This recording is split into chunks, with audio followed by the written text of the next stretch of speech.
예, 안녕하십니까. 제주대학교 교육대학 초등컴퓨터 교육전공 김종훈입니다. 그,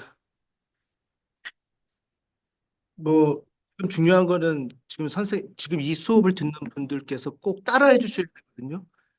그, 듣기만 하는 거 아닙니다. 근데 지금 시간이 뭐 50분 내지 1시간 정도 주어졌지만 제가 이 열 쪽을 다 끝내면 아마 처음 접하시는 분들은 굉장히 큰 도움이 되실 거고요. 또 아시는 분들도 복습 차원에서 들으시면 굉장히 도움이 될 것 같습니다. 오늘 하고자 하는 것은 파이썬을 이용해서 데이터를 픽업하는 그런 주제에 대해서 할 건데요. 우선 기초적인 뭐 네 가지 그래프 그리는 것을 한번 살펴보고요. 그다음에 요즘에 데이터가 너무 커지기 때문에 그 파일 데이터를 가지고 이제 우리가 분석을 하고 그 파일 데이터를 이제 시각화하는, 그다음에 마지막으로 우리가 구글 설문한 실시간으로 이제 읽어와서 그 시각화하는 방법에 대해서 살펴보겠습니다. 다 준비되셨으면요. 크롬을 여셔 그 웹브라우저, 그다음에 요 주소를 좀 들어가 주시고 카페.네이버.com/ 스크래치 프로그래밍 슬래시 13862번.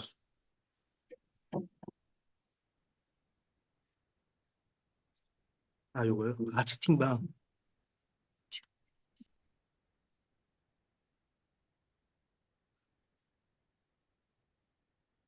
예, 주소 올려드렸습니다. 줌 채팅방으로 주소 올렸습니다. 이거 크롬으로 좀, 그러면 이런 화면이 나오거든요.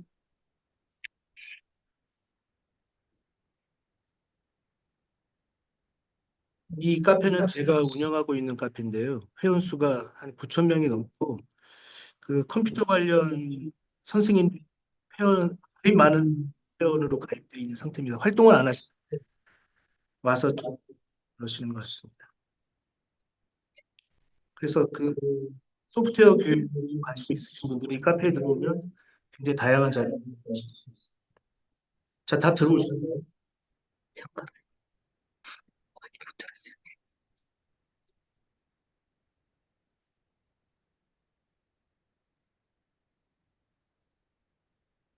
줌 채팅방으로 제가 주소를 하나 올렸습니다. 걔를, 아니다. 이게 줌 주소가 들어와 있는데요. 네.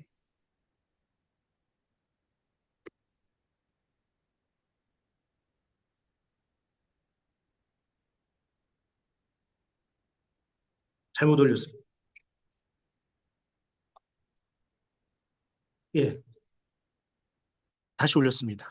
죄송합니다. 다 끝날 때까지 끝내지 않겠습니다. 자, 들어오셨으면요. 그, 우리가 지금 파이썬을 이용해서 시각화하는 방법을 알아볼 건데요.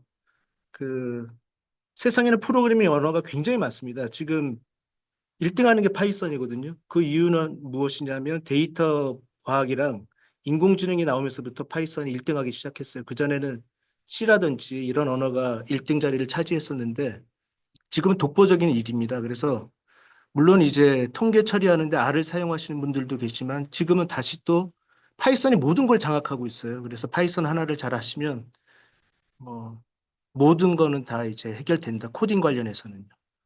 그리고 지금 아마 이 수업을 들으시는 분들께서는 지금 아마 유아 교육에 관심이 있으신 분들도 계실 건데 그분들한테는 사실상 블록 기반 언어가 도움이 될 수 있지만 이 들어보시면 알겠지만 파이썬이 더 깔끔하거든요. 좀 더 지나다 보면. 그래서 나중에 혹시 기회가 되면 블록 기반 언어도 할 수 있겠지만 오늘은 하여간 시각화의 가장 대표적인 언어인 파이썬을 가지고 하는 방법에 대해서 살펴보겠습니다. 자, 지금 아마 웹브라우저가 크롬일 겁니다. 지금 우선 하셔야 될 게 뭐냐면 구글 로그인을 좀 해주시기 바랍니다. 구글 로그인이요.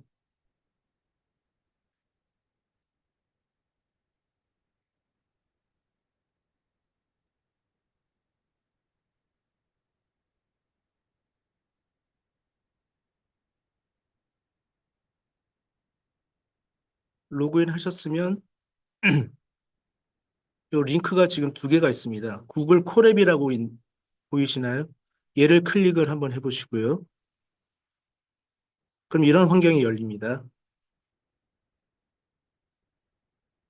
물론 이제 처음으로 로그인 하신 분들은 저와 같은 화면은 아닐 거예요. 그런데 보시면 새 노트라는 게 보이실 겁니다. 혹시 찾으셨나요? 걔를 클릭해 주십시오.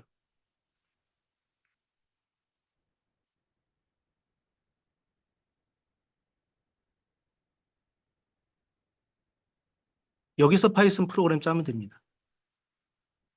구글에서 제공하고 있는 이 개발 환경인데요. 이 콜앱의 장점은 무엇이냐면 우리가 프로그램을 짜면 구글 드라이브에 다 저장이 됩니다. 자동적으로. 그 다음에 또 규모가 큰 프로그램을 작성할 때는 공유를 해가지고 여러 명이 동시에 작업할 수가 있고요. 그 다음 무엇보다 강점인 것은 파이썬은 굉장히 다양한 라이브러리를 이용해야 좋은 프로그램을 만들 수가 있는데 웬만한 것들 다 지금 포함되어 있습니다. 그래가지고 또 그런 내가 사용하고자 하는 라이브러리를 추가적으로 설치 안 해도 뭐 머신러닝, 딥러닝 같은 것도 다 여기서 됩니다. 그래서 지금 파이썬 프로그래밍을 하는 가장 대표적인 개발 환경이에요. 거의 모든 사람들이 이 구글 콜앱을 사용하고 있을 겁니다. 자, 여기서 우리가 이제 프로그램을 작성할 겁니다. 자, 다시 우리 강의 자료로 다시 한번 가시죠. 바로 아래 보시면 파이썬 코드라는 게 있습니다. 자, 얘를 클릭해 주십시오.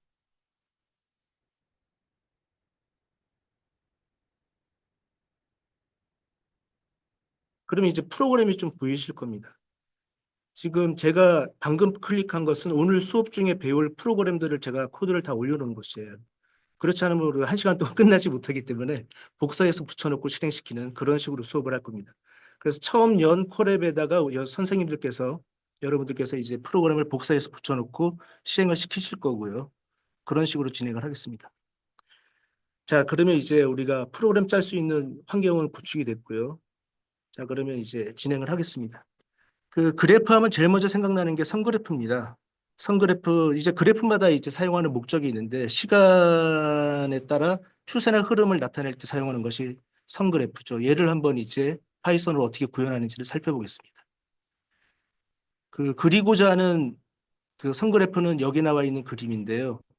지금 대한민국 연도별 1인당 국내 총 생산량이 여기 있습니다. 그래서 이 데이터를 시각화를 한번 해보겠습니다. 그래서 우선 프로그램 실행시키고 제가 설명을 드리겠습니다. 자, 파이썬 데이터 시각화 일로 가셔가지고요. 아까 지금 콜앱이 두 개가 열려 있습니다. 지금 사용하시는 이제 콜앱이 하나 있을 거고요. 그리고 제가 코드를 올려놓은 콜앱이 하나 있습니다. 여기 오셔서 얘를 복사를 해 주십시오. 첫 번째 거. 블록 지정하시고요. 컨트롤 C, 그 다음에 프로그램 짜고자 하는 곳 가셔가지고 붙여넣기, 컨트롤 V.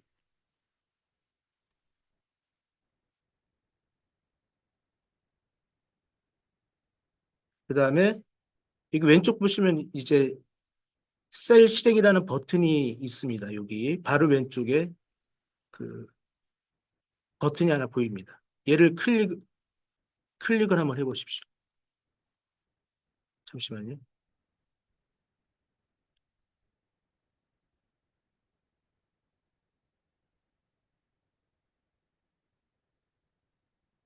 자, 이렇게 다 됐습니까? 처음이니까 좀 기다리겠습니다. 이런 결과가 나와야 됩니다.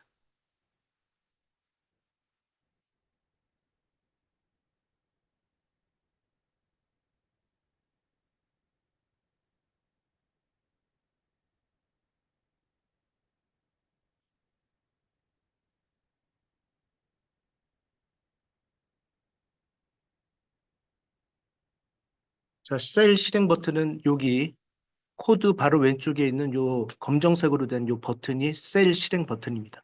그래서 지금 우리가 작성한 프로그램을 실행시키는 것이에요. 그럼 아래쪽에 실행 결과가 뜨는 겁니다. 지금 작성한 프로그램은 선그래프를 그리는 거기 때문에 아래쪽에 선그래프가 그려집니다.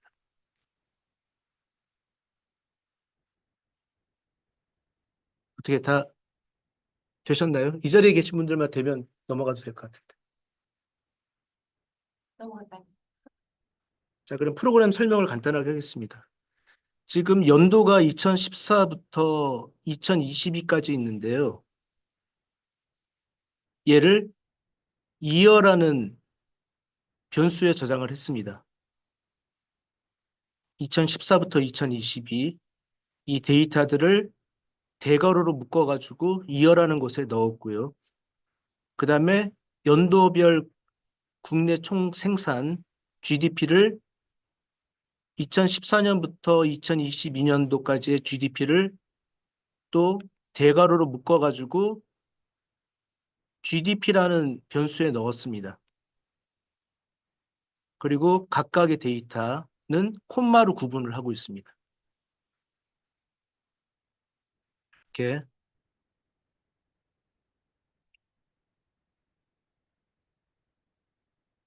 그러면 우리가 지금 파이썬 언어 자체에 대한 설명드리기는 좀 부담이 갈 수 있으니까요. 하여간 그 연도를 이어에 저장을 하고 국내 총 생산을 GDP라는 데다가 넣었습니다.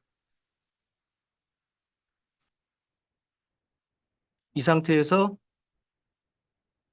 플랫이라는 함수를 이용해서 선그래프를 그리는 거거든요. 근데 이 플랫은 어디에 들어있는 거냐면 파이썬 자체적으로 제공하는 것은 아닙니다. 파이썬은 그 라이브러리가 굉장히 풍부하거든요. 그래서 가장 그 그래프를 그리는데 가장 많이 사용하는 라이브러리가 맵플롯립입니다. 그중에 맵플롯립 라이브러리에 파이플랫이라는 모듈을 요 속에 있는 플랫이라는 함수를 사용해서 선그래프를 그릴 건데 얘가 너무 길기 때문에 맵플롯립 파이플랫이라는 말이 너무 길기 때문에 PLT로 줄여서 사용하겠다라는 겁니다. 그래서 지금 첫 번째 줄의 이것의 의미는 뭐냐면 matplotlib.py플랫을 가져와서 사용하겠는데 가져오겠는데 라이브러리를 가져와서 이용할 건데 너무 기니까 PLT로 줄여서 사용하겠다. 그래서 우리가 plot라는 것이 지금 선그래프를 그리는 함수인데 어디에 들어있는 거다? matplotlib.py플랫이라는 곳에 들어있는 겁니다. 근데 너무 기니까 PLT로 줄여서 사용하는 거고요. 그래서 PLT 속에 있는 점 플랫이라는 함수를 이용해서 선그래프를 그려라. X축이 뭐냐? year, Y축이 GDP가 되는 겁니다. 그러면 이제 선그래프가 그려지고 얘를 실제 화면에 출력하는 것이 plt.show라는 겁니다. 자, 여기까지 해서 첫 번째 그래프를 한번 그려봤습니다.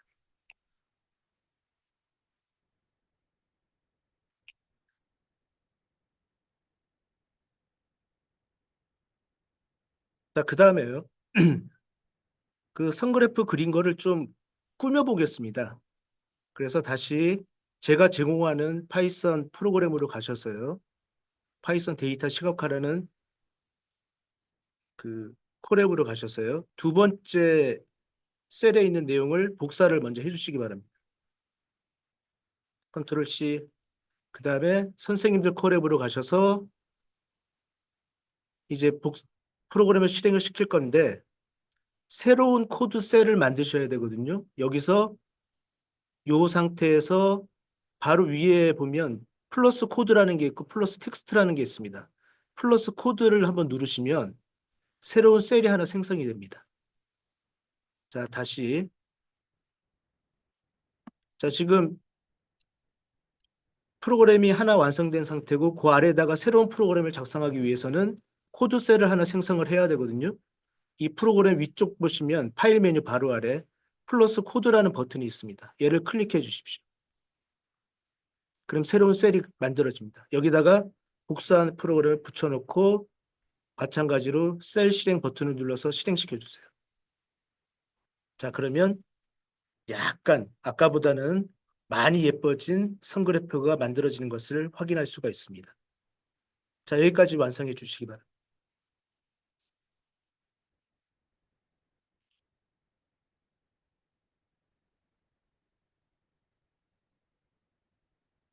그래서 내용을 간단하게 설명드리면요.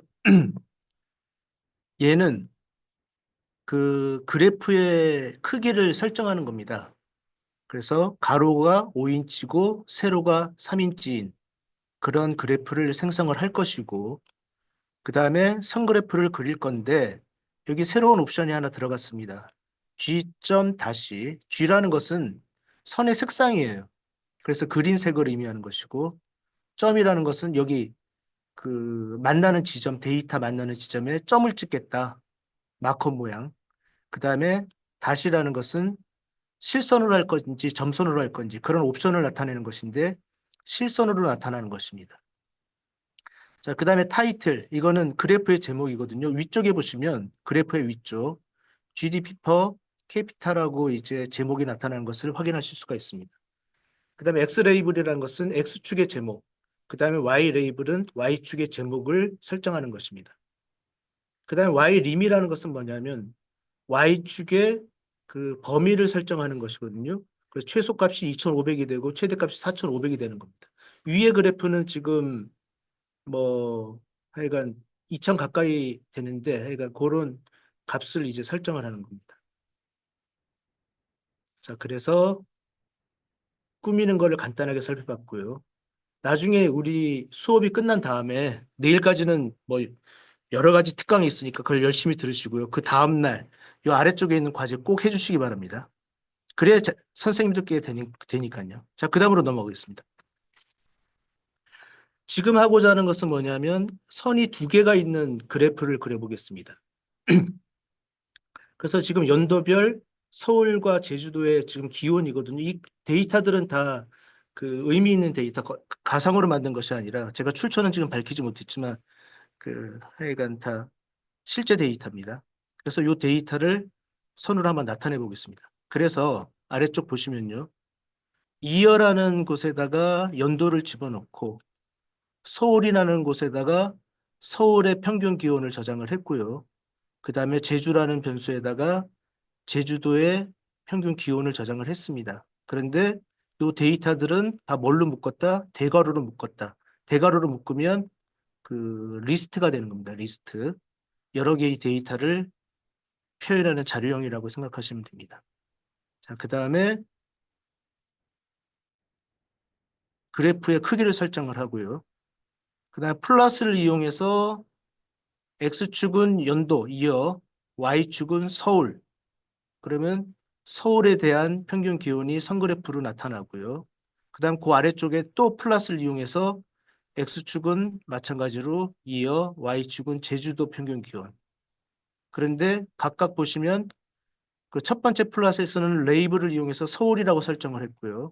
그 다음에 두 번째 플러스에는 레이블을 이용해서 제주라는 것을 이용했습니다. 이거는 범례를 설정하는 것이거든요. 오른쪽 그래프를 보시면 범례가 생성이 되어 있는 것을 보실 수가 있습니다. 근데 레이블을 이용해서 범례를 설정만 한 거고 실제 출력은 안 되거든요. 출력되게 하려면 아래쪽에 나와 있는 레전드라는 함수를 실행시켜 주셔야 됩니다. 레전드. 그 다음에 앞에서 살펴본 y림이라는 것은 y축의 범위 10부터 20까지.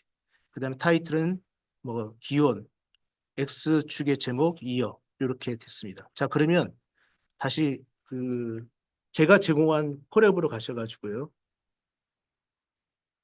세 번째 셀에 있는 내용을 복사하시고 그다음에 선생님들의 콜앱으로 가셔가지고 코드 셀을 하나 생성해 주시기 바랍니다. 그 다음에 붙여놓고 실행. 그러면 우리가 원하는 두 개의 선으로 이루어진 그래프가 만들어진 것을 확인할 수 있습니다. 되셨나요? 자, 그런데 여기서 쇼를 맨 마지막에 했거든요. 얘를 첫 번째 플랫 한 다음에 쇼를 실행시키고 그 다음에 마지막에 또 쇼를 하면 그래프가 하나가 되는 게 아니라 두 개가 생성이 됩니다. 그래서 쇼를 하나만 맨 마지막에 하나만 실행시켜 주셔야 되는 거예요. 이런 실수는 하시면 안 되고요.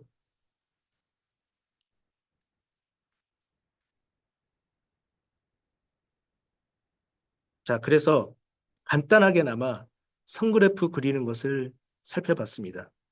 아래쪽에 있는 과제 내일 모레 꼭 해주시기 바랍니다. 자, 그 다음에 막대 그래프 가겠습니다.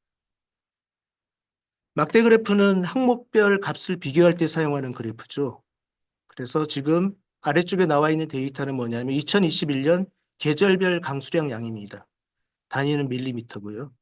자, 얘를 먼저 제가 제공한 콜앱으로 가셔가지고 복사해서 붙여놓고 실행 먼저 시키겠습니다. 실행시켜 보셔야 그래도 좀 느낌이 오시잖아요. 듣기만 하는 것은 의미가 없고. 자, 그러면 막대 그래프가 그려지는 것을 확인하실 수 있습니다. 설명을 드리면 자, 시즌이라는 곳에다가 계절을 입력을 했어요. 지금 보시면 알겠지만 스프링 좌우로 작은 따옴표가 감싸져 있죠. 그 다음에 서머도 작은 따옴표로 감싸 있고 모든 계절명에 작은 따옴표로 감싸 있습니다. 그 프로그래밍 언어에서 작은 따옴표로 감싸 있다라는 것은 그 문자열을 의미하거든요. 그래서 스프링이라는 문자열, 썸머라는 문자열, 뭐 이런 문자열들을 하나의 리스트에 저장해서 시즌에다가 저장을 한 거고요. 각 계절별 강수량을 이 프리시, 프리시피테이션이라는 변수에다 저장을 했습니다. 자, 그 다음에 보시면 이거는 뭐 그래프의 사이즈를 설정을 한 것이고요. 자, 막대 그래프는 바라는 놈을 이용해서 이제 막대 그래프를 그리거든요.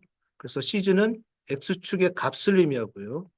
그 다음에 두 번째 있는 놈은 x축에 해당하는 막대의 높이를 의미하는 것입니다. 그래서 이렇게 막대 그래프가 생성되는 것을 우리가 확인할 수가 있습니다.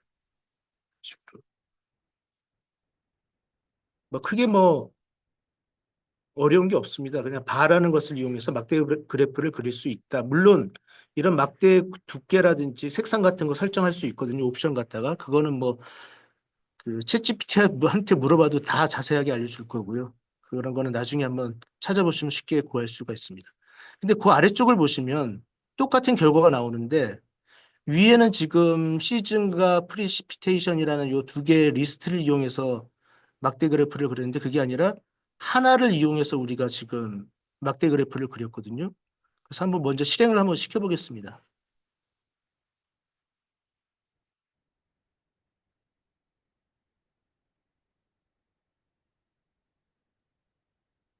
자, 결과는 똑같습니다. 자, 그럼 프로그램 설명을 제가 좀 드리면요. 얘가 좀 이상하게 생겼어요. PRECI가 중괄호로 묶었고요. 그 다음에 계절명 콜론 강수량, 콤마, 계절명 콜론 강수량. 뭐 이런 식으로 두 개가 하나의 짝으로 이루어져 있습니다.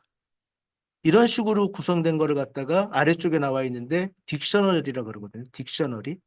이거는 뭐 이제 프로그램을 처음 접하시는 분들은 좀 뭐 생소할 수 있지만 하여간 딕셔너리라는 것이 지금 굉장히 많이 사용됩니다, 사실. 어떤 데이터 분석을 하거나 설문하거나 그럴 때 그걸 설문한 결과를 분석하고자 할 때 딕셔너리가 많이 사용되기 때문에 소개 차원에서 이제 제가 이렇게 집어넣은 건데요. 자, 그래서 리스트랑 딕셔너리를 약간 비교해 보면 리스트는 자, 여기 값들이 만약 3개가 저장되어 있다고 가정을 하겠습니다. 그러면 요 값 1을 이제 우리가 접근하려면 요 리스트 이름 대괄호 열고 숫자를 넣어 주셔야 돼요. 첫 번째 놈이 0번, 두 번째 놈이 1번, 세 번째 놈이 2가 되거든요. 그래서 여기서 리스트에서 L1 대괄호 열고 0이라 그러면 값 1을 의미하는 겁니다. 아래쪽에 있는 그림입니다. 여기 지금. 그래서 0과 1과 2 이런 숫자를 이용해서 우리가 리스트의 데이터들을 접근을 하는데 요 값들을 갖다가 뭐라 그러냐면 인덱스라 그럽니다. 인덱스. 그래서 리스트는 숫자로 된 인덱스를 이용해서 리스트 속에 있는 데이터들을 접근을 하는 반면에 딕셔너리라는 것은 스프링, 썸머 뭐 이런 것들 있죠. 얘가 키가 되는 것이에요. 키. 그다음에 각 스프링에 대한 값 330.5 이게 612.8 뭐 256.4 얘네들이 밸류가 되는 거거든요. 값. 그래서 딕셔너리는 키랑 값의 쌍으로 쌍으로 구성되어 있는 상태입니다. 그래서 이런 딕셔너리에서 값 2를 접근하려면 어떻게 해야 되냐면 D1이라고 하고 대괄호 하고 숫자를 쓰는 게 아니라요. 키값을 쓰는 거예요. 키. 그래서 예를 들어 가지고 위에 보시면 코드 보시면 만약 그 봄, 봄에 해당하는 강수량 330.5를 접근하려면 이 딕셔너리의 이름 PRECI하고 대괄호 열고 스프링이라고 쓰면 330.5가 되는 겁니다. 그래서 그 위에 있는 그 리스트를 이용할 때 330.5를 접근하려면 프리시피테이션 대괄호 열고 0이라고 써야 되는데 리스트는 반면에 그 딕셔너리에서는 이 키 값을 사용해서 접근을 한다라고 하시면 될 것 같습니다. 자, 그다음에 이제 막대 그래프를 그릴 때 그 x축이 지금 키 값이거든요. 스프링, 썸머, 오텀, 윈터. 그 키 값은 어떻게 하면 알 수 있냐면 preci.키스라고 하고 대괄호 열고 닫고 하면 됩니다. 그다음에 각 이제 y축 값은 그 강수량이 되잖아요. 강수량은 밸류수를 사용하면 강수량을 얻어낼 수가 있습니다. 그래서 이런 거는 지금은 조금 생소하고 어려울 수 있지만 간단하게 소개하는 거로 하고 넘어가도록 하겠습니다. 자, 그다음 세 번째, 산점도 그리는 방법을 살펴보겠습니다. 산점도는 언제 사용하냐면 두 변수의 관계를 시각적으로 확인할 때 사용하는 것이죠. 그래서 산점도를 보고 두 변수 간의 관계가 있다. 그러면 얘네들의 뭐 관계가 어느 정도인지 수치적으로 알고 싶으면 상관계수를 구해서 우리가 이제 분석을 할 수가 있는 겁니다. 지금 아래쪽 데이터를 보시면 연도에 따른 1인 가구 비율과 출생아 수가 있습니다. 그래서 1인 가구 비율과 출생아 수를 산점도로 한번 그려보겠습니다. 자, 그럼 우리가 데이터 폴앱으로 가셔가지고요. 산점도로 가셔서 복사해서 붙여놓고 실행시키시면 산점도가 그려집니다. 자, 그래서 설명을 좀 드리면요. 산점도 그리는 것은 스캐터입니다. 스캐터. 스캐터를 이용해서 산점도를 그리는 건데 X축 값이 앞쪽에 위치하고요. Y축 값이 뒤에 위치한다. 뭐 그 부분만 알면 모든 것이 해결됩니다. 그러면 여기서 뭐 이어는 왜 사용하지 않았는데 왜 집어넣냐? 이거는 나중에 또 우리가 프로그램을 확장하거나 그럴 때 사용할 수 있기 때문에 집어넣은 것입니다.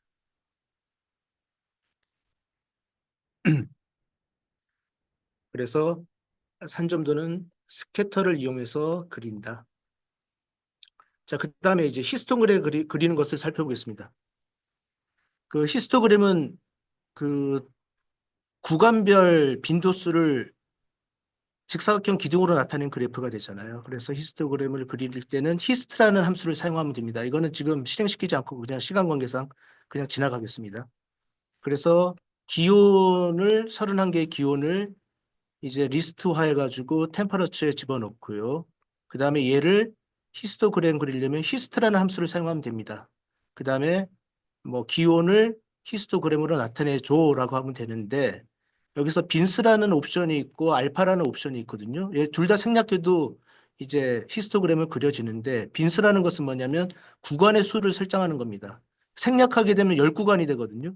근데 15로 했기 때문에 구간이 15개가 되는 거고 그다음 알파라는 것은 그 투명도를 나타냅니다. 이걸 생략하게 되면 굉장히 진하게 나타나는데 0.5로 하게 되면 이제 좀 어, 약간 밝아지게 되겠죠. 근데 뭐 알파를 투명도를 뭐하러 설정하냐? 지금은 하나의 히스토그램만 그렸지만 여러 개의 히스토그램을 그릴 수가 있거든요. 하나의 그래프에. 그러면 이제 중복되는 부분이 이제 티가 나지 않기 때문에 알파를 하게 되면 알파 투명도를 설정하게 되면 그거를 확인할 수가 있습니다. 자, 그다음에 그 아래쪽 살펴보시면 조금 복잡해 보이는 게 하나 보입니다. 지금 난수를 이용하는 건데요. 자, x라는 변수에다가 1000개의 난수를 저장하는 코드입니다, 지금. 그래서 근데 난수를 생성할 때는 랜덤이라는 라이브러리를 불러와서 사용해야 되거든요. 그래서 랜덤에 있는 normal variate라는 함수를 사용하겠다. 그래서 요거가 하는 것은 뭐냐면 위에 설명이 나와 있습니다. 평균이 0이고 표준 편차가 1인 정규 분포를 따르는 난수를 만드는데 지금 보시면 알겠지만 오른쪽에 포하고 어쩌고저쩌고 천이라고 돼 있잖아요. 그러면 우리 통밥 찍어도 알겠죠. 1000개 만들어지는 겁니다. 아니, 천이라고 써 있으니까 1000개 만들어지는. 그래서 다시 말씀드리면 요 부분이 포가 반복 구조인데요. 포문. 반복해라. 몇 번 반복해라? 1000번 반복해라. 그렇게 생각하시면 될 것 같습니다. 그래서 1000번 반복하는데 요 조건을 따르는 난수를 1000개 만드는 겁니다. 그래서 어디에 저장해? X에 저장을 하는 겁니다. 그다음에 걔를 이제 히스토그램으로 나타낸 거고요. 그다음에 구간의 수를 20개, 그다음에 투명도를 0.5로 설정을 했습니다. 자, 그다음으로 이제 넘어가 보겠습니다. 자, 그래서 기초적인 그래프 그리는 건 살펴봤고요. 그다음에 이제 본격적으로 좀 한번 해봐야 될 내용들입니다. 그 데이터 자체가 너무 크기 때문에, 그리고 우리가 어디 데이터 수집을 하게 되면 다 파일 형식으로 가져올 수밖에 없거든요. 이렇게 코딩해가지고 데이터를 입력하기는 쉽지가 않습니다. 그래서 파일 데이터를 우리가 데이터 분석이 됐건 머신러닝이 됐건 다 파일을 이용해서 우리가 데이터 분석을 하는데요. 그럼 이제 파일을 이용해서 그래프를 그리는 방법에 대해서 살펴보겠습니다. 우리 아까 처음에 열었던 요 카페에 한번 가시면요. 강의 자료. 이게 지금 파일이 하나, 둘, 세 개, 네 개, 5개가 있습니다. 그 5개의 파일을 좀 다운로드 받아 주십시오. 그냥 다운로드 폴더에 저장하면 될 것 같습니다. 자, 학급당 학생 수. 그다음에 두 번째 거 5개의 파일을 다 다운 받아 주세요.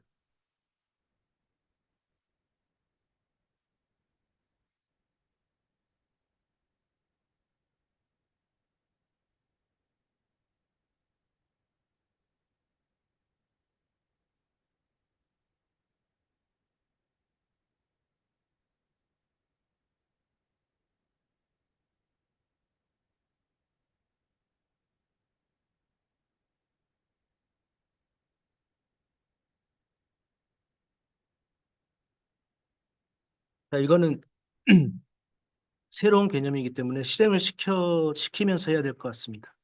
그래서 그 제가 제공하고 있는 콜앱으로 가셔가지고요. 파일 데이터 시각화라는 부분으로 가주시기 바랍니다. 그 바로 아래에 있는 셀을 복사를 하시고요.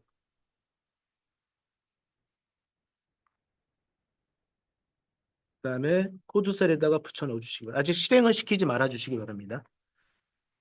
파일을 불러오는 우리 프로그램을 짜는 거거든요. 자, 다시 파일 데이터 시각화 바로 아래에 있는 요 코드 복사를 하셔서 지금 선생님들이 프로그램 작성하고 있는 콜앱으로 가셔서 붙여넣기 해주시기 바랍니다. 자, 간단하게 설명드리면 학급당 학생 수라는 요 파일을 불러올 거거든요. 자, 불러오기 위해서는 이 콜앱에다가 올려줘야 돼요. 자, 왼쪽 보시면 요 폴더 모양이 보이실 겁니다. 폴더. 자, 왼쪽에 폴더 모양이 있습니다. 클릭해 주십시오.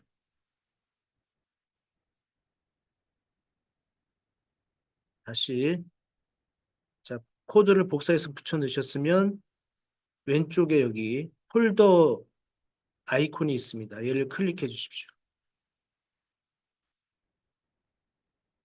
그 다음에 파일이라는 요 제목 바로 아래 보게 되면 업로드라는 게 있습니다.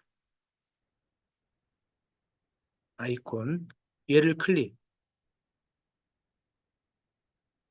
그래서 방금 다운받은 5개의 파일을 다 올려주세요. 그럼 경고가 뜨는데 이 경고는 뭐냐면 시간이 지나면 삭제됩니다. 그런 의미입니다. 이 프로그램을 90분 동안 사용하지 않으면 이 파일들은 다 삭제가 됩니다. 여기서. 자, 5개의 파일 다 올려주세요. 오늘 사용할 파일.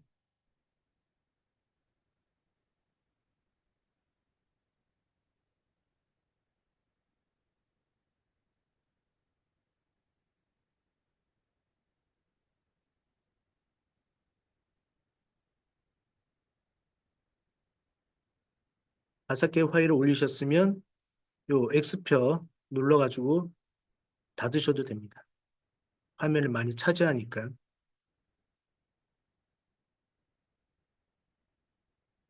자, 그다음에 실행. 파일을 학급당 학생 수 .csv 파일을 올렸으니까 콜앱 저장소에 이제 실행이 가능한 겁니다. 클릭해 주십시오.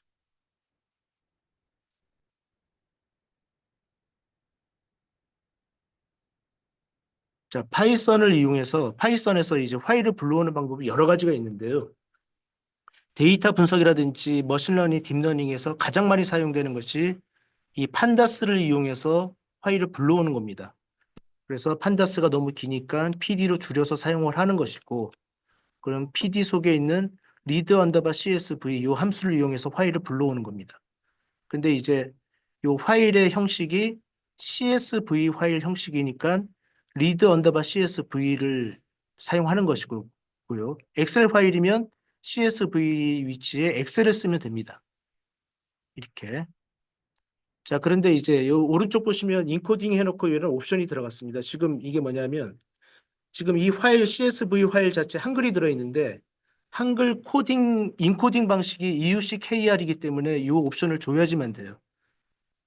근데 그 인코딩 방식이 이런 방식이 아니라 유니코드 우리가 전 세계에서 통용하고 있는 유니코드 형식으로 하게 되면 이 옵션을 주지 않아도 됩니다. 그래서 요거는 이제 리드 언더바 CSV를 이용해서 불러올 때 이 부분에서 오류가 걸린다. 인코딩 방식이 오류가 있다 그러면 얘를 넣어주시고 근데 유니코드로 되어 있는데 얘를 넣어주시면 또 오류가 또 걸리거든요. 그럴 때는 이거 삭제를 해주시고 그럼 웬만하면 오류가 이제 해결이 됩니다. 자, 그 다음에 요 df라는 변수에다가 이 파일을 읽어와서 저장을 했는데요. 지금 여기 우리가 뭐 이해하기 쉽지 않겠지만 데이터 프레임 형식으로 저장이 되는 겁니다. 이 판다스는 기본적으로 데이터 프레임 형식으로 데이터를 저장하는 건데 2차원 배열로 된 데이터 구조인데 가장 많이 사용되고 있어요. 머신러닝 딥러닝에서. 그래서 거의 다 그 데이터 프레임 형식으로 저장을 합니다. 그리고 얘를 출력하는 방식이 디스플레이라는 명령어를 사용하면 되는데 이런 식으로 이제 출력이 되죠.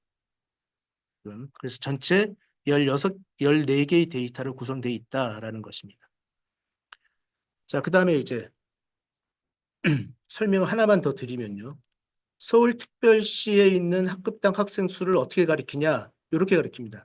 DF 대괄호 열고 따옴표 열고 서울특별시 따옴표 닫고 대괄호 닫고 이런 식으로 하면 지금 서울특별시에 있는 서울특별시 학급당 학생 수를 의미하는 것입니다. 만약 시점을 가리키고 싶으면 DF 대괄호 열고 따옴표 열고 시점 따옴표 닫고 대괄호 닫으면 시점 데이터를 의미하는 것이고 이렇게 되어 있습니다. 자, 그 다음에 이제 아래 보시면요. 그 그래프에 한글이 출력이 됐거든요. 연도랑 학급당 학생 수를 보면 한글이 되어 있습니다. 그러면 이제 한글 폰트를 설정을 해주셔야 돼요. 안 하면 여기 네모난 박스가 막 그려집니다. 이상하게. 그래서 요 두 개가 한글 첫 번째 요 코드가 한글 폰트를 설치하는 것이고 그 다음에 여기는 한글 폰트를 설정하는 것이에요. 그래서 폰트 10이라는 폰트를 이제 우리가 설정을 하겠다라는 겁니다. 자, 그래서 카페로 가셔가지고요. 한글 폰트 설치하는 코드를 복사를 해서 실행을 시켜 주십시오. 좀 시간이 약간 걸립니다. 그 다음에 또 설치되고 있는 동안 제가 제공하고 있는 콜앱으로 오셔가지고 또 그 다음 거 복사. 그 다음에 설치가 다 끝났으니까 석시드라고 돼야 돼요. 맨 마지막이. 그러면 설치가 다 된 겁니다. 그 다음에 코드 셀 다시 하나 생성하시고요. 복사해서 붙여놓고 또 실행 됐습니다. 그 다음 그래프 그리는 요 코드를 복사를 하시고요. 그 다음 코드 셀 만들고 붙여놓고 실행. 자, 그러면 한글이 깨지지 않고 출력되는 걸로 확인하실 수 있습니다.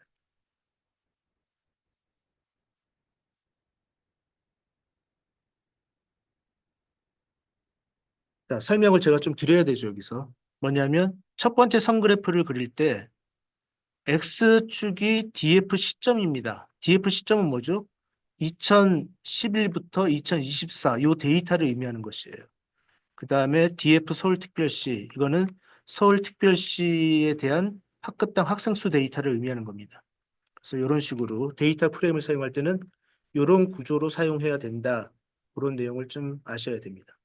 자, 그 다음에 지금 한글이 출력되는 부분이 그 X 레이블과 Y 레이블이거든요. 요 옵션을 주셔야 되는 겁니다. 폰트 속성은 폰트 10이다. 폰트 10이라는 것은 여기 위에서 제가 만들어 놓은 겁니다. 여기서. 그래서 한글을 출력할 때는 요 옵션을 줘야 되는데 요 값을 어떻게 설정해야 된다? 여기 우리가 폰트를 새롭게 설정한 게 여기 있거든요. 폰트 10이라고. 그래서 폰트 10을 설정해 주시면 우리가 원하는 한글이 출력이 되는 것을 확인하실 수 있습니다.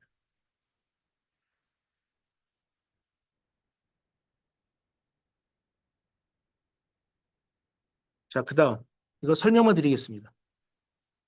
이따가 시간이 좀 걸릴 게 있어가지고요. 그 계절별 강수량 데이터를 이제 요 CSV 파일 속에 들어있거든요. 그래서 요 파일을 불러와서 출력을 해보면 이런 식으로 출력이 됩니다. 이런 식으로. 아까 올려놓은 상태입니다. 그런데 시간 관계상 실행을 시키지 않겠습니다.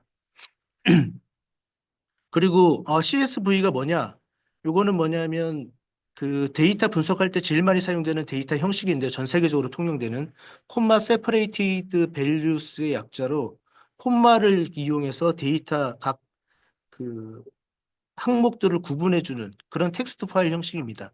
그래서 가장 많이 사용된다. 그렇게만 아시면 되고요. 자, 지금 그 바라는 함수를 이용해서 막대 그래프를 그리는데 그렇죠? 그런데 이제 처음에 첫 번째 발을 보시면요. X축이 연도, 문제 없죠. 그 다음에 요 X축 값의 크기, 이거는 이제 봄에 해당하는 강수량이거든요. 그게 바로 맨 아래쪽에 그려지는 겁니다. 파란색으로. 됐죠? 근데 이제 두 번째 바 보시면 마찬가지로 X축은 연도고 Y축은 썸머, 여름에 해당하는 강수량인데 요 뒤에 있는 이 옵션을 주지 않게 되면 덮어쓰기 돼버려요. 봄에 했던 거. 그래서 어디다 그리냐? 봄 강수량 그 위에다 그려라 라고 하는 거예요. 이 옵션이.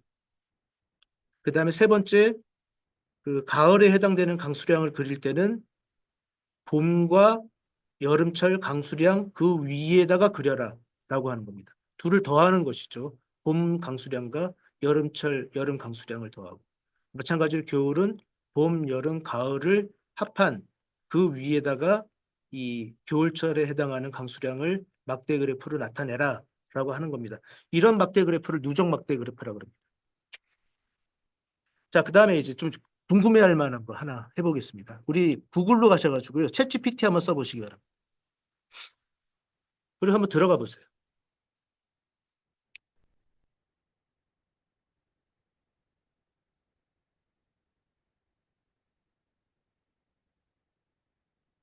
자, 우리 카페 가시면요. 요 부분 보이실 겁니다. 요거 한번 복사해 보세요. 요거만.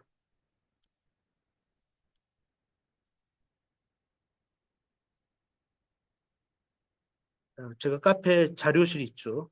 그래서 요 부분만 복사를 좀 하시고요. 첨부한 연도에 따른 계절별 강수량. 자, 그다음 챗GPT로 가셔가지고 자, 여기 플러스 있죠. 플러스. 그 질문하는 곳에 바로 아래 보시면 플러스가 있습니다. 챗GPT에서 얘를 클릭해서 컴퓨터에서 업로드 조그맣까 precipitation.csv 파일을 올려주세요. 그 다음 아까 복사한 내용 있죠. 얘를 붙여놓고 실행.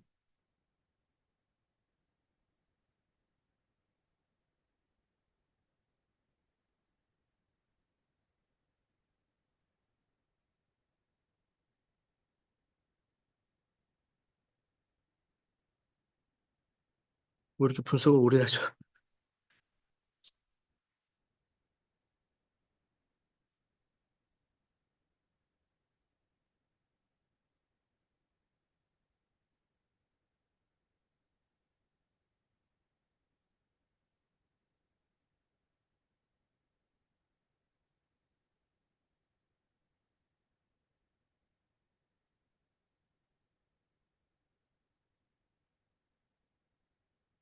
만약 코드를 나타내지 않으면 파이썬 코드 알려주세요 하면 코드 제공합니다. 이런 식으로.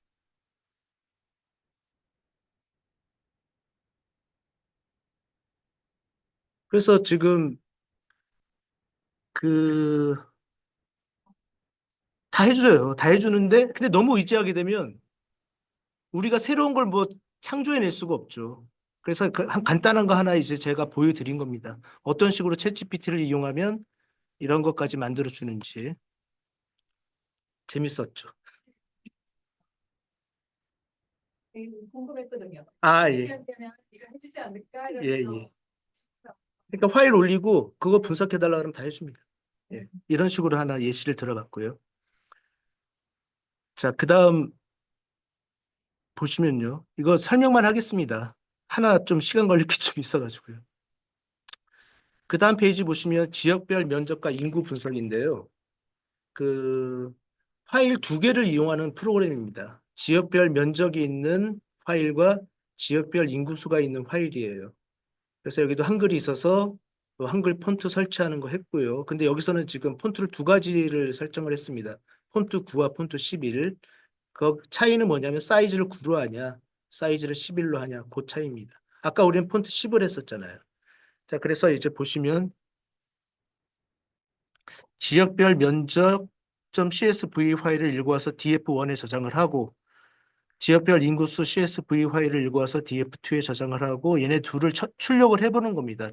디스플레이 이용해서. 그런데 디스플레이에 해놓고 df1이라고 하게 되면 너무 길 수가 있으니까 앞에 있는 5개의 데이터만 보여줘라고 할 때는 헤드라는 함수를 사용하시면 돼요. 이렇게. 맨 뒤에 있는 5개를 보고 싶으면 테일이라는 함수를 사용하면 됩니다. 자, 그래서 보시면 지역별 면적은 지역과 해당 지역에 대한 면적이고요. 그 다음에 지역별 인구수는 지역과 총 인구수를 나타낸 요 파일입니다. 그래서 df1은 얘고 df2는 얘예요. 근데 우리가 알고자 하는 건 뭐냐면 그 인구 밀도거든요. 인구 밀도. 그래서 인구 밀도를 계산하기 전에 인구 밀도는 인구수를 면적으로 나눈 겁니다. 그래서 그걸 하기 전에 우선 두 개의 파일을 하나로 합쳐 보겠습니다. 두 개, 두 개의 데이터 프레임을 하나의 데이터 프레임으로 합쳐 보겠습니다. 이 머지라는 명령어 하나만 쓰면 돼요. 예를 들어서 블록 코딩 하게 되면 코드가 굉장히 길어집니다. 엔트리 같은 거 이용할 때. 근데 파이썬은 이렇게 머지라는 함수 하나만 쓰면 이제 그 두 개의 파일을 병합을 해주는데 df1이라는 데이터 프레임과 df2라는 데이터 프레임을 머지해 주세요. 뭐를 기준으로? 지역을 기준으로 하나로 만들어 주세요. 그걸 어디에다 저장하겠다? df에 저장을 하겠다. 그 다음에 출력하면 이렇게 출력이 됩니다. 됐죠? 자, 그 다음에 우리가 아까 말씀드렸듯이 제가 그 인구 밀도를 구하고 싶거든요. 그러면 인구 밀도는 인구수를 면적으로 나눈 거기 때문에 이렇게만 하면 됩니다. 그래서 총 인구수를 면적으로 나눈 결과값을 인구 밀도라는 곳에다가 넣어라. 그럼 인구 밀도라는 게 새롭게 생성이 되는 거예요. 그 다음에 여기서 보시면 그럼 다 끝났죠. 그럼 인구 밀도를 각 지역에 대한 인구 밀도를 막대 그래프로 나타낸 겁니다. 근데 여기 보시면 그 서울특별시 이런 X, X축에 해당하는 값들 있잖아요. 값.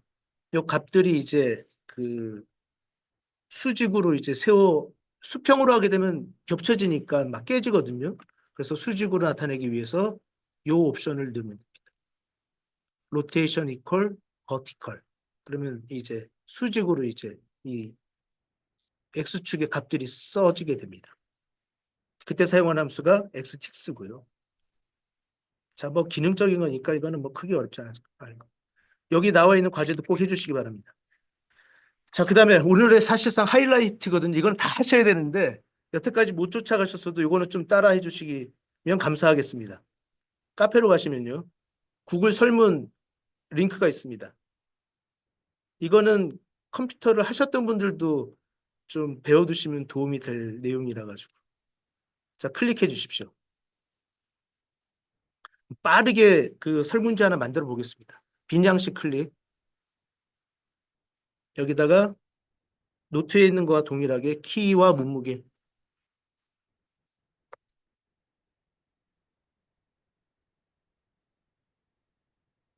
그다음에 제목에다가 이름은 단답형이니까 됐고요. 그다음에 필수. 그다음에 설문을 추가. 키.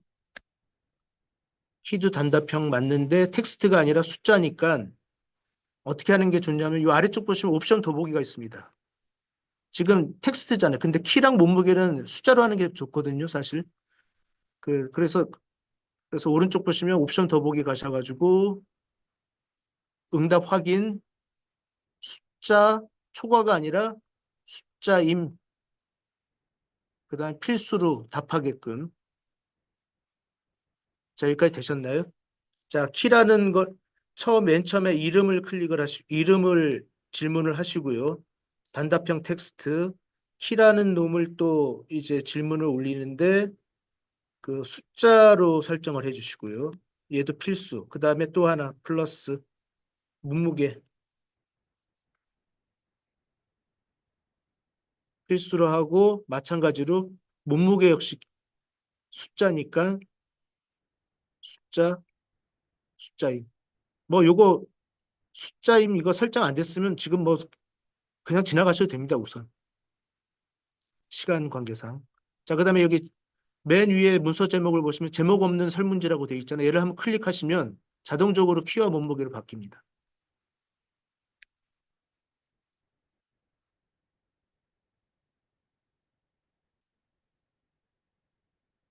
자, 그다음에 얘를 이제 다 만들었으니까 설문을 하셔야 돼요. 설문하는 거는 여기 게시라고 되어 있는 곳입니다. 클릭하게 되면 잠깐만 이게 아니다. 링크인가? 아, 링크 죄송합니다. 이게 자꾸 바뀌어가지고 다시 요 링크를 클릭을 하셔가지고 설문을 하셔야 돼요. 그래가지고 붙여놓고 설문을 한 5개 정도 해주시기 바랍니다.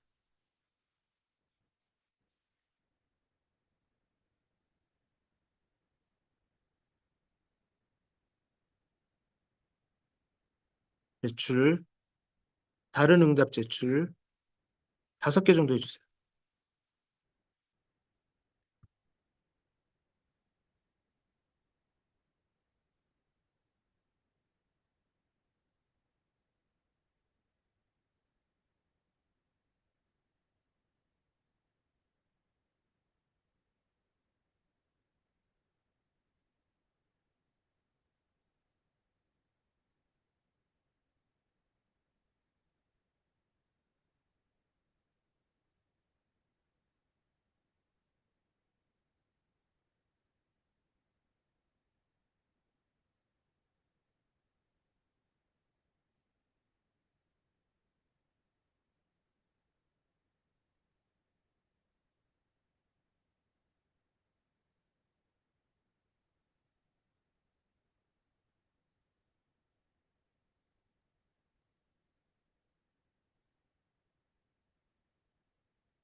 자, 그러면 아까 설문지 만든 곳으로 오셔가지고요. 질문 바로 옆에 응답이라는 게 있습니다. 얘를 한번 클릭해 보시기 바랍니다. 응답. 그러면 이제 응답한 결과가 이렇게 나오거든요. 그 설문한 데이터를 우리가 분석하는 방법은 여기 얘를 점점점 얘를 클릭해 가지고 얘를 CSV 파일로 다운받아가지고 해도 되지만 이것은 문제가 뭐냐면 굉장히 번거로워요. 그 다음에 또 추가적으로 다른 사람들이 설문을 하면 그게 반영이 안 되잖아요. 또 다운받아야 되잖아요. 근데 그게 아니라 실시간으로 연결되게끔 하는 방법이 있습니다. 여기 보시면 시트의 연결이라는 게 있죠. 클릭. 그 다음에 이렇게 뭐 어떤 나옵니다. 어디에다 저장하겠냐. 만들기. 그 만들어졌어요. 그러니까 뭐냐. 설문 결과가 그 CT에 만들어집니다. 자동적으로. 자, 얘를 그러면 열리죠. 열리셨나요? 주소를 복사. 컨트롤 C.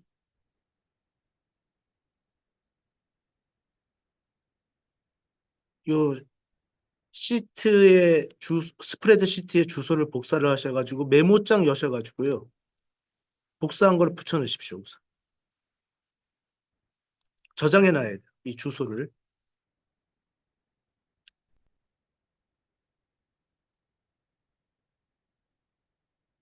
자, 그 다음에 우리 프로그램을 보시죠.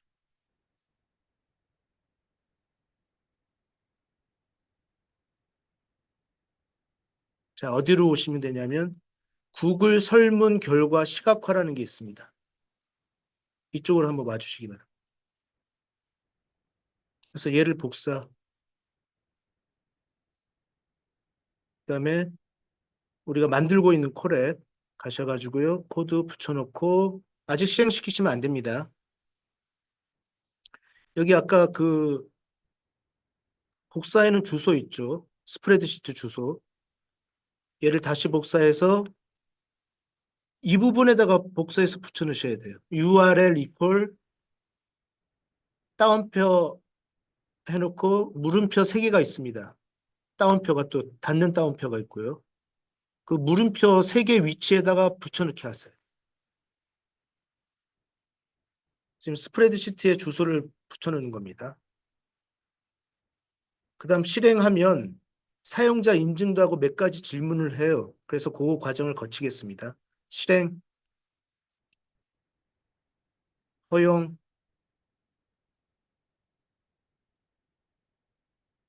선생님들 계정, 계속, 그 다음에 계속,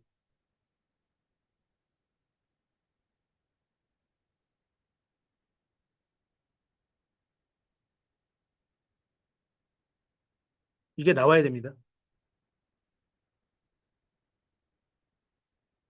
설문 결과가 이제 파이썬 프로그램과 링크가 된 거예요. 연결이. 그 다음에 또 설문 누가 추가하잖아요. 그 다음 다시 얘를 실행시키면 또 추가된 내용이 그대로 반영이 되는 겁니다. 근데 여기서 이제 문제는 뭐냐면 이 키랑 몸무게가 다 숫자로 우리가 입력을 했는데 이 방법을 써서 읽으면 다 문자열로 바뀌어요. 그래서 계산을 하려면 문자열 상태에서는 연산이 안 되거든요. 그래서 숫자로 바꿔주셔야 됩니다. 그래서 제가 제공한 요 코드로 가셔가지고요. 그 다음 아래에 있는 셀을 복사를 해서 붙여놓고 실행. 그러면 실행 결과는 없습니다. 지금은. 설명은 좀 이따 다시 드릴게요. 그 다음에 그 아래에 있는 또 제 거로 다시 가셔가지고 복사해서 붙여놓고 실행. 그러면 키와 몸무게, 산점도가 그려지는 것을 확인할 수 있습니다. 설문 결과를 그대로 이제 산점도로 나타내는 겁니다. 그래서 이제 프로그램 설명 하나 간단하게 드리면요. 자, 여기 뭐 굉장히 복잡하게 있지만 뭐 사용자 인증하는 것이고 그 다음에 그 스프레드시트를 불러와서 DF에 저장하는 과정입니다. 여기까지가. 그 다음에 그 DF를 출력을 해보는 것이고요. 그런데 아까도 말씀드렸듯이 이 키랑 몸무게를 우리가 숫자로 입력을 했지만 설문할 때 근데 이 방법을 이용해서 불러오게 되면 전부 다 문자열 형식으로 불러오게 된다. 그래서 숫자 연산이 이루어지게 하려면 문자열 상태에서는 연산이 안 되기 때문에 숫자로 바꿔주는 동작을 해야 된다. 그게 바로 이겁니다. as type 괄호 열고 int. int라는 것은 뭐냐면 10진 정수 형태로 바꾸는 거거든요. 그래서 키를 정수 형태로 바꿔서 키에다 저장을 하고 몸무게를 정수 형태로 바꿔서 몸무게에 저장해라. 근데 만약에 소수점이 있는 수다. 그럼 오류가 걸려요. 소수점이 있는 수를 숫자로 바꾸려면 플로트라는 것을 써주셔야 됩니다. 플로트. 플로트는 플로팅 넘버의 약자인데 부동 소수점 수를 의미해요. 인트는 정수, 정수로만 이루어져 있다. 키와 몸무게. 그러면 인트를 쓰면 되고 만약 소수점이 있는 수다. 그럼 플로트를 쓰셔야 돼요. 자, 그러면 키와 몸무게는 이제 다 숫자로 바뀐 상태에서 우리가 원하는 산점도를 그릴 수가 있습니다. 자, 여기 또 과제 있습니다. 이거는 꼭 내일 모레 해보시고요. 자, 부족한 점 많았지만 오늘 여기까지 하겠습니다. 감사합니다.